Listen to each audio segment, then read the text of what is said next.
उम्रजोजुषे जन्मनि सत्त्ववृत्तये स्थितौ प्रजानां प्रलये तव स्पृशे अजाय सर्गस्थितिनाशहेतवे त्रयीमयाय त्रिगुणात्मने नमः। मान्यवर सचिव महोदय एवं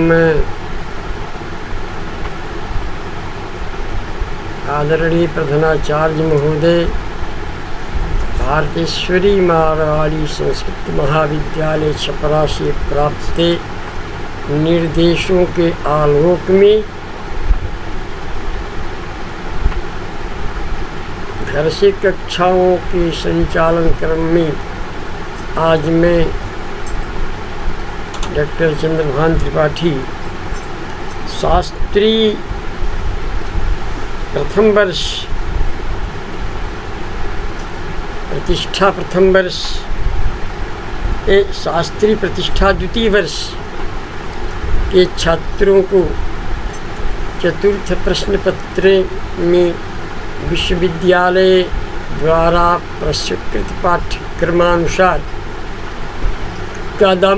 बाणभट्ट विरचित कादम्बरी कथामुख से कुछ गद्य भाग की व्याख्या करने जा रहा हूँ, जो संस्कृत और हिंदी में होगा। संदर्भ पुरस्सर होगा। जो शास्त्रीय द्वितीय वर्ष के छात्र हैं वे ध्यानावस्थित होकर इस व्याख्या भाग को सुने। उन्हें परीक्षा से लेकर अन्य पाठ की आवृत्ति में भी सहायता होगी। और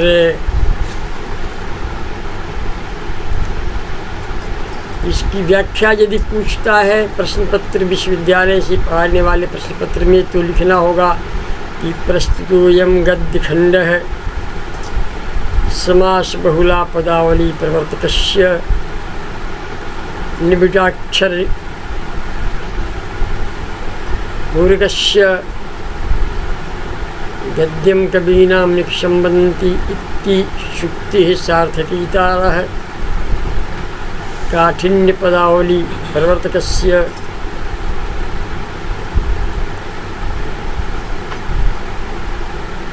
कवि बाणभट्टस्य कादम्बरी महाकाव्यात् कथामुत भागात् उद्धृतोऽस्ति। प्रस्तुते गद्यखण्डेऽस्मिन् कवि शुकमुखात् शूद्रकस्य सभायां स्थितस्य कुशमुखात् कथां प्रस्तौति। तत्र शुकः शूद्रकं वदति, तत्र च शाखाग्रेषु कोटरोदरेषु पल्लवान्तरितेषु स्कन्दसन्धिषु जीर्णवल्कविवरेषु महावकाशतया विश्रब्द विरचित कुलाय सहस्राणि दुरारोहतया विगतवानि नानादेशसमागतानि शुकशकुनि कुलानि प्रतिवसन्ति स्म।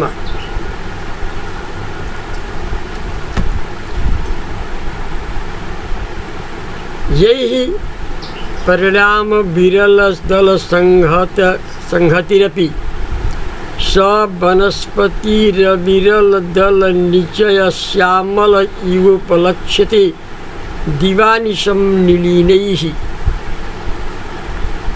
ते च तस्मिन्नतिवाह्य निशामात्मनिदेषु प्रतिदिनस्मुत्थायुत्थायाहारान्वेषणाय नमसि विरचितपङ्क्तयः मदकलबल भद्रहलमुख मुखाक्षेप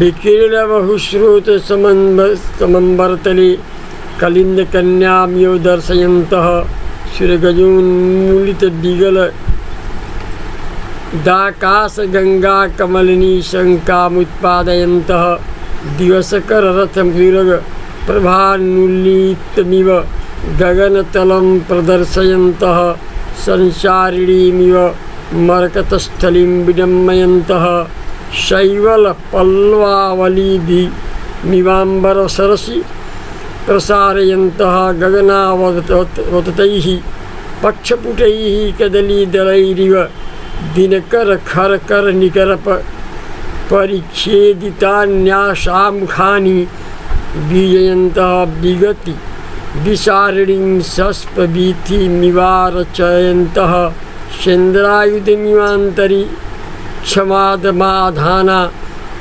विचरन्ति स्म। कृताहारश्च पुनः प्रतिनिवृत्त्यात्मकुलायावस्थितेभ्यः शावकेभ्यो विविधां फलरसान् कदली कलममञ्जरी विकराश्च प्रहत हरिण रुधिरानुरक्तशार्दूलनककोटिपाटलेन चञ्चुकुटेन दत्त्वा धरीकृतसर्वस्नेहेनावधा साधारणेन गुरुडापत्यप्रेम्णा तस्मिन्नेव कोटान्तर्निहिततनयाः छपाः क्षपन्ति स्म। छपाः रात्रि क्षपन्ति स्म, व्यतीयन्ति स्म। छपा मीन्स रात्रि, छपा क्षपन्ति स्म। तस्मिन् वृक्षकुहरे क्रोड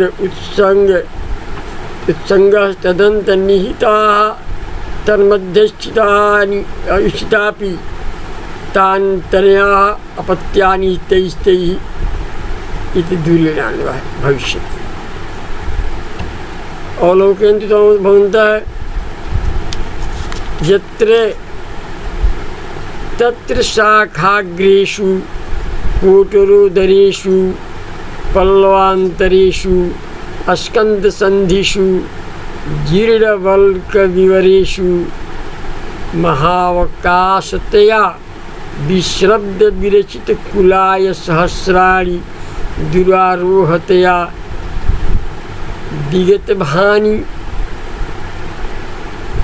विगतभवानि नानादेशसमागतानि शुकशकुनिकुलानि प्रतिवसन्ति स्म।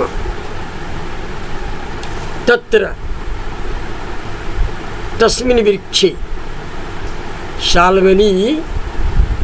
तस्मिन् शाल्मली वृक्षे विन्ध्याटव्याः तटे स्थितस्य तस्मिन् शाल्मली वृक्षे शुकाः कीराः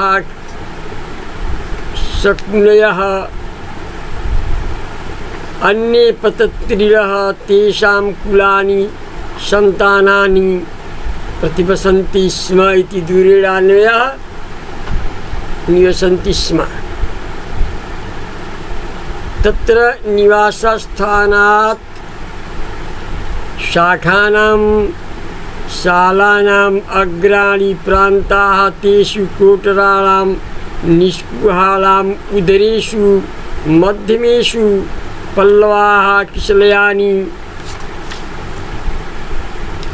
तेषाम् अन्तरेषु मध्येषु स्कन्दः प्रकाण्डः तस्य ये सन्धयः बाहबन्धाः तेषु जीर्णानि पुरातनानि यानि शल्कानि चोचानि तेषां विवराणि छिद्राणि तेषु निवसन्ति स्म। अथ शकुनिकुलानि इत्यस्य वर्णनं करोति।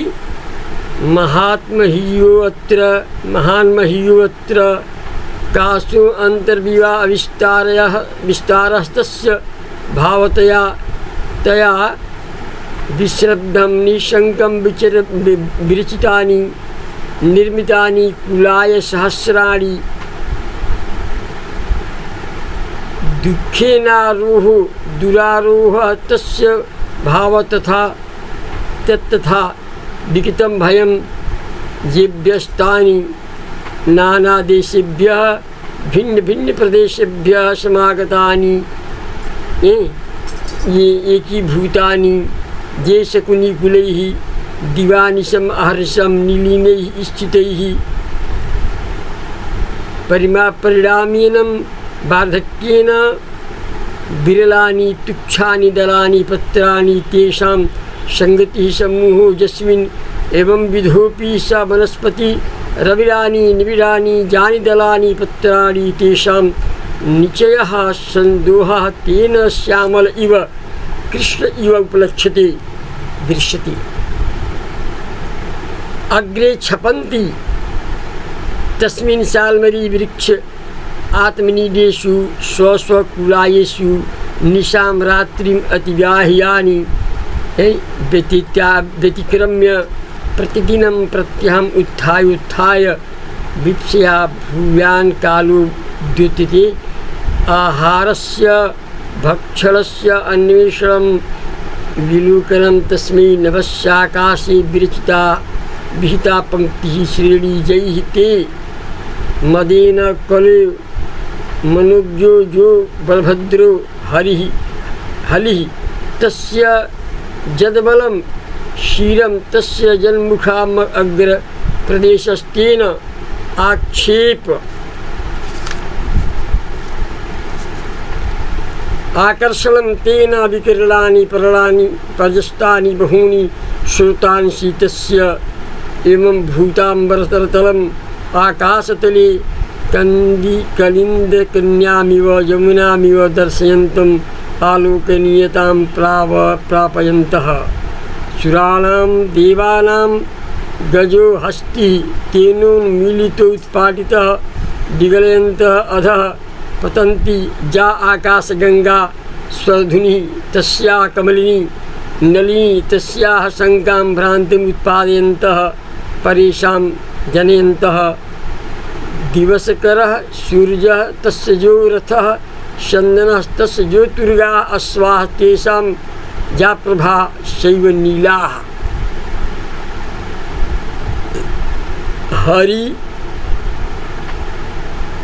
हरित हय रथ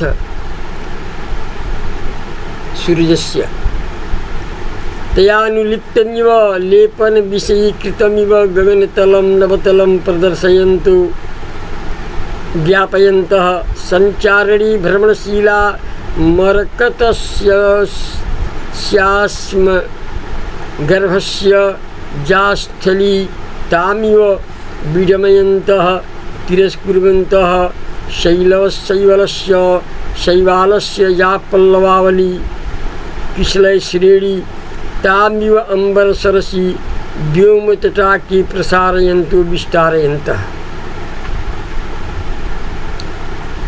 पुनः गगने औततैः विस्तृतैः पक्षपुटैः पक्षच्छदैः कदलीनां रम्भाणां दलैरिव नीलत्व दिनकरस्य सूर्यस्य खरा तीक्ष्णा ये करः किरणाः तेषां विकरः समूहः तेन परिखेदितानि संक्लामितानि जान्यासामुखानि दिग्वदनानि बीजयन्तः वज्रवातं कुर्वन्तः।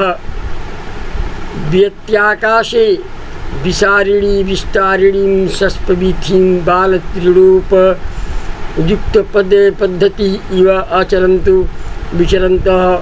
इन्द्रायुधं शक्रधनुस्तेन च वर्धमानमिवान्तरिक्षवृक्षं गगनमादधानाः कुर्वाणाः कृतो विहितो आहारो भोजनं जैतैः क्षपास्त्रिवायामाः क्षपयन्ति स्मेत्यनेनाः स्वतृप्त्यन्तरं प्रतिनिवृत्य परावृत्य आत्मीयाः स्वकीयाः ये कुलायाः नीडानि तत्रावस्थितेभ्यः उष्टेभ्यः शावकेभ्यः पोतेभ्यः विविधान् आप्राकारान् फलरसान्य निर्वासान् कमलः कलामः तस्य पंजर्यो बलर्जस्तासां विकाराः परिपाकविशेषेण परिणताः कलाः तास्तथापत्येन सन्तानेन यत्प्रेम स्नेहा तेन कीदृशेन अधीकृतो न्यूनत्वमापादकः सर्ववस्तु संबंधी स्नेहो येन सह अपि च असाधारणेन तन्मात्र वृत्तिरा गुरुणा परावृत्तेन तथा प्रहरो व्यापादितो जो हरिणो मृगः रुधिरं रक्तं तेनारुक्तारूढीकृता या शार्दूलस्य सिंहस्य नखकोटिनखाग्रां तदुत्पाटनेषु श्वेतरक्तेन चञ्चुपुटेन त्रुटि संपुटेन दत्त्वा एवं वारं तेभ्यो भक्ष्यदानं वितिर्यः। अतः तस्मिन् वृक्षपुटरे कुहरे क्रोडे उत्संगः तदन्तर्निहितः तन्मध्यस्थापि तातनया अपत्यानि निवसन्ति इत्यर्थः। एकस्मिन् जीर्णकोटरे जाया सह निवसतः पश्चिमे वयसि वर्तमानस्य कथमपि पितुः अहमेको विधिवशात् शून्यो अभवम्। इतः प्रभृति सः शुकः आत्मकथां कथिष्यति। एतावत् पर्यन्तं हिंदी भाषायाम् अवलोकित भवन्तः। हिंदी भाषा वयं तथा। यहाँ से हम पुनः इससे गद्य खंड का हिंदी अनुवाद बोलते हैं, आप लोग सुन लें। और वहाँ तत्र शाखाग्रेषु, वहाँ शाखाओं के अग्रभाग में कोटरों के अंतराल में पल्लवों के अंदर तनों की संधियों में तथा पुरानी शाल में ब्यूरों में पर्याप्त स्थान होने के कारण निश्चिंतता के साथ हजारों नीड बनी घोंसला, हजारों घोंसला बनाकर अनेक देशों से आए हुए तोते तथा दूसरे पक्षी निवास किया करते थे। उस शालमली वृक्ष बहुत पुराना था। उस शालमली वृक्ष पर, उस वृक्ष पर किसी का चढ़ सकना मुश्किल था, क्योंकि काफ़ी मोटा, काफ़ी ऊंचा था। इसलिए उन्हें अपने विनाश का भय नहीं था।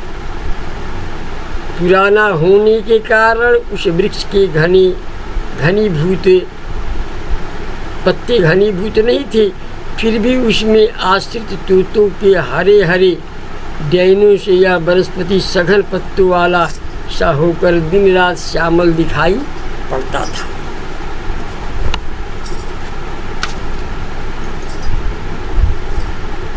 वे शुकगण वृक्ष पर अपने बनाए हुए घोंसलों में रात बिताकर प्रतिदिन प्रातःकाल उठते ही भोजन की तलाश में कतार बनाकर आकाश में उड़ते हुए ऐसे लग रहे थे मानो मदिरा पीने के कारण मनोहर बलराम के हल के अग्रभाग से ऊपर फेंकी गई जमुना की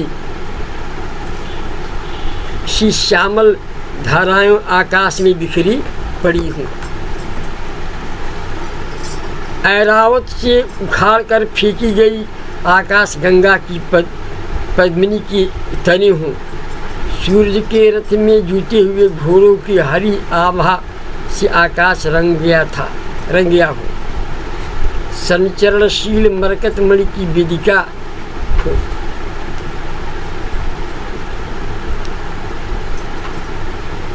और सूर्य की तीखी किरणों से क्लेशित दिग्बधियों के मुख पर केले के पत्तों के समान अपने हरे और कोमल पंखों को आकाश में फैलाकर पंखा झल रहे हों। आकाश में हरी हरी घासों की कतार लगा रहे हों। अंतरिक्ष में इंद्रधनुष से भरपूर कर रहे हों इत्यादि। भोजन के पश्चात पुनः वापस आकर अपने अपने घोंसलों में स्थित अपने बच्चों को अनेकों कर फलों के रस, धान की मंजरी के कोमल तंडुल कणों को उन चंचपुटों से मारे गए मृग के रक्त के रंजित सिंह के नखागर की भांति लाल थे दे देकर और सब प्रकार से प्रेम से बढ़कर महान वात्सल्य से अपनी अपनी गोद में उन बच्चों को छाती से चिपकाकर वे पक्षी उसी वृक्ष पर रात बिताया करते थे। इस तरह से यहाँ तक वह उस वृक्ष का वर्णन करता है शुक। और आगे वो कहेगा कि उसी पर मैं अपने पिता की संतान जो बुढ़ापी अवस्था में किस प्रकार हुआ था, अपने पिता के साथ निवास किया करता था। उसके बाद की कहानी आपको बताएंगे। वो बहेलिया बहेलिया आए सब, और सब वृक्षों के पर चढ़ करके शिवों का गर्दन मोड़ कर नीचे लिखते गए सब। इसी कहानी बाद में आपसे